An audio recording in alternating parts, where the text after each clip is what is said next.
Update, July 18. At a hearing Wednesday afternoon in Maricopa County Superior Court, Judge Dean Fink scheduled jury selection to begin September 11 in the retrial of neo-Nazi Travis Ricci for the 2009 drive-by killing of Kellyanne Yeager. Fink said opening statements to begin as early as October 29, with the last day of trial tentatively set for March 28, 2019. Ricci's defense attorney Jennifer Wilmot told the judge that she had requested that the state reconsider seeking the death penalty in Ricci's case. Prosecutors gave no indication that they will do so.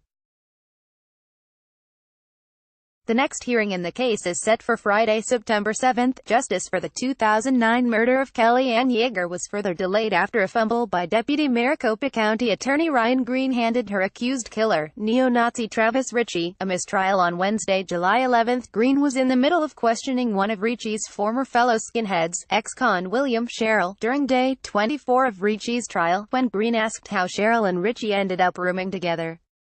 "When he gets out, does he end up living with you?" Green inquired, referring to Ricci. In his reply, Sherrill stated that he thought Ricci was out of prison before me. The remark passed unnoticed by most in the courtroom, save for Ricci's attorney, Bruce Blumberg, who quickly asked Superior Court Judge Dean Fink if he could approach the bench. After a while, Fink sent the jury on its lunch break, and Blumberg moved for a mistrial. His Green's line of questioning exposed a fact that must be kept secret from the jury. Ricci, a former member of the vicious white supremacist street gang, the Vinlanders Social Club, is a convicted felon and has done prison time. Kellyanne Yeager, Arizona Department of Corrections. Indeed, Ricci is currently serving a 22-year sentence for an incident in 2010 where he pushed his girlfriend's head into a wall and stabbed two male friends who tried to defend her, one in the neck, the other in the hand. Previously, Ricci had done time in prison as the result of a convenience store robbery where he tied up an elderly clerk and threatened to kill her. During the trial, the jury had already heard of witnesses encountering Ricci in jail. The jury was also aware that many of Ricci's one-time associates, fellow skinheads and Vinlanders, are felons and have done prison time.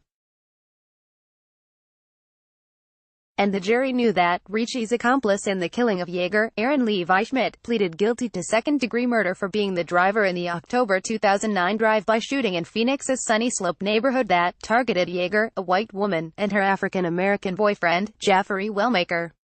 According to Phoenix police reports and court records, Ricci apparently was aiming for Wellmaker, but instead hit Yeager. The homicide occurred following a random, late-night verbal confrontation between Ricci and Wellmaker, with Ricci calling out, "Hey, nigger, what are you doing with that white woman?" Schmidt is currently doing prison time for weapons misconduct and assisting a criminal street gang, i.e., the Vinlanders Social Club, of which he was a member.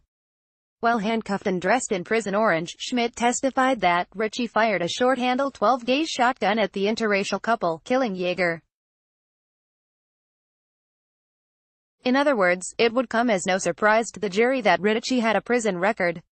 Green told the judge that he had misspoken in questioning Sherrill, and had meant to ask him, "When you get out, does he, Ricci, end up living with you?" But defense attorney Blumberg argued that the bell cannot be unrung, and that the jury's knowledge of a prison record was different than jail time, which in itself does not indicate a conviction. Green, however, wanted the judge to remedy the situation by striking his question and Sherrill's answer from the record, and admonishing jury members not to consider the information.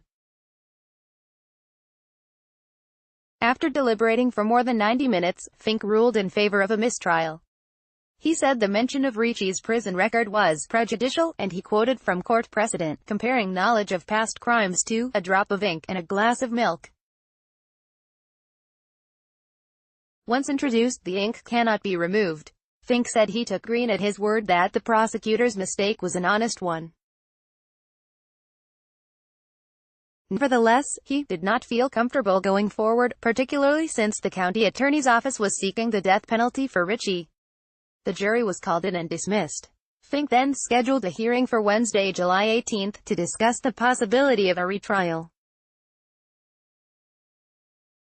Green declined comment while leaving the courtroom. A phone call and an email to the Maricopa County Attorney's Office seeking comment were not immediately returned.